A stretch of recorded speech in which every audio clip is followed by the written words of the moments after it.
All right, Barakatah Yahweh, Barakatah Yahushai, Barakatah Yahweh, Barakatah Yahushai, Barakatah Yahweh, Barakatah Yahushai. By Hashem Rakah Kudash, I want to give double honors to our apostles of Great Millstone, Ruel, and peace and blessings to the house of David the elect. I'm Zahar Spirit, we in Judah, our other GMS Mississippi camp. And today I just want to go into, basically why detox to retox. I was watching this one guy on YouTube years ago, and he was going into basically, eating a certain way. And his whole thing was, why detoxify your body to retoxify your body? But the same thing in the spirit, why detoxify your spirit to retoxify your spirit? All right, because it tells you that the Most High pulled us out of darkness into this marvelous light.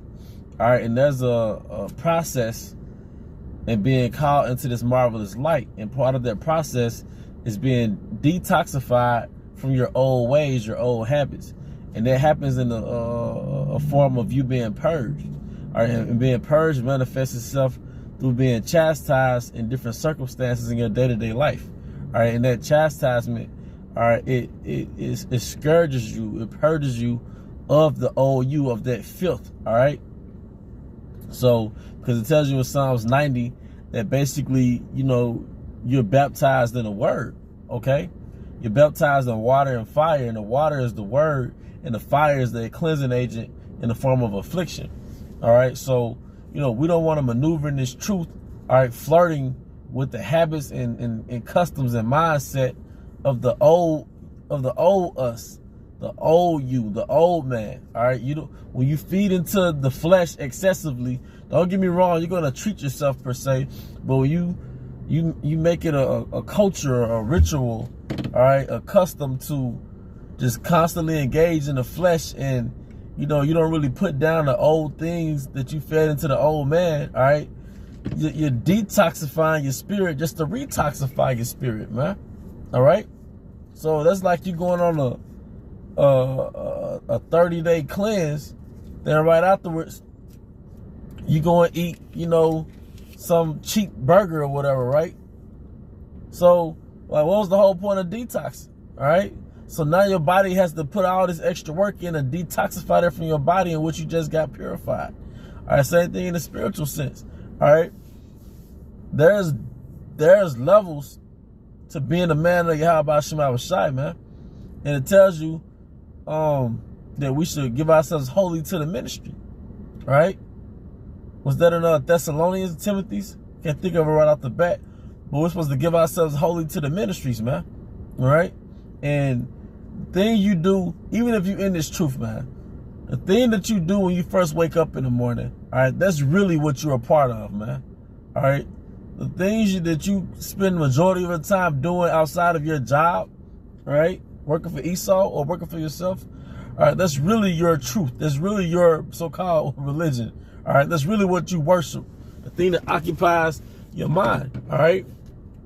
So, I mean, I just want to get it. That was on my spirit a little earlier. I want to go and put it up that, we shouldn't interfere with the purging process of Yahweh Shema Shai. In Hebrews 12:6, it tells you that whom the Lord loved, he chastised and scourged every son whom he received. The chastising is really him purging you from that old you, because you just got adopted, all right? You got adopted back into the ways of your forefathers. You got adopted, and now you're back into the arms or the hands of Yahweh Shema Shai. So he has to cleanse you from those old ways, man. It's like when you get a gemstone out of the soil. Those gemstones don't look like that when you get them out of the soil. They have to go through a cleansing process, man. So why would you slow down that purification process, all right, by constantly overindulging in the ways that was really for your flesh, all right? Now we're a new creature. Whether embracing the customs of our forefathers, all right, it was really about pleasing the spirit and ultimately pleasing Yahweh Shema Shai. We're supposed to live and breathe this truth, man, to the point where our spirit is different to other people, all right? 1 second, Akim. So once again, we're being adopted back into that promise, back into that covenant that our forefathers received. But part of that process is being purged and cleansed from those old ways, man. All right? See, certain things, if you stop at no law, no sin, you never gonna grow in this truth, man. All right? Because it's more than keeping the laws in Babylon. It's so many things in Babylon. There's not a law, a concrete law. It's not in the laws of Moses that you basically have liberty to do.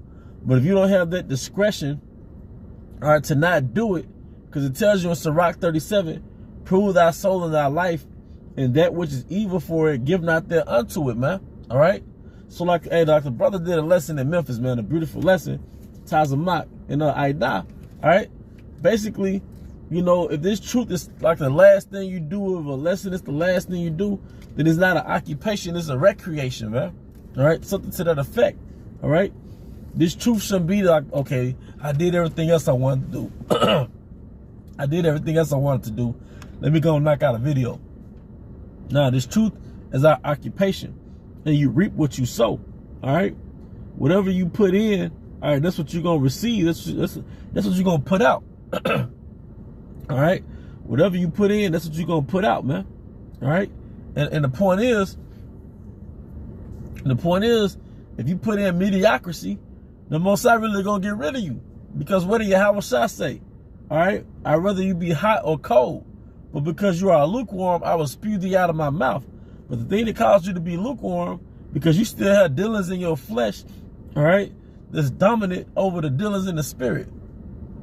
Now, truth be told, we all have that. We all have things that we do that has nothing to do with the scriptures. And we all deviate. Sometimes we straight up fall. But you can't make that your everyday thing to be lukewarm. All right? That's like, wisdom is like a woman. If you hardly give that woman attention, all right, she gonna wither, all right? She gonna try to probably find somebody else, man, all right? Because it says what? Give their wife due benevolence, man. Render unto your wife due benevolence. So you gotta give the spirit due benevolence, man. You gotta give your spirit to the spirit of wisdom, man. And in return, she will strengthen you, man, all right? In the times to come, she will fortify you, man. All right, but with that, you know, just a little quick discussion, quick lesson that was on my spirit, man. I guess you could say a rant, if I may. But with that, I hope you brothers and sisters were edified. Once again, I want to give all honor and glory to Yahweh Shema Shah, by Shema Kakodash, double honor to our apostles, a great millstone, rule well. Peace and blessings to the house of David the elect. Till the next time, shalom.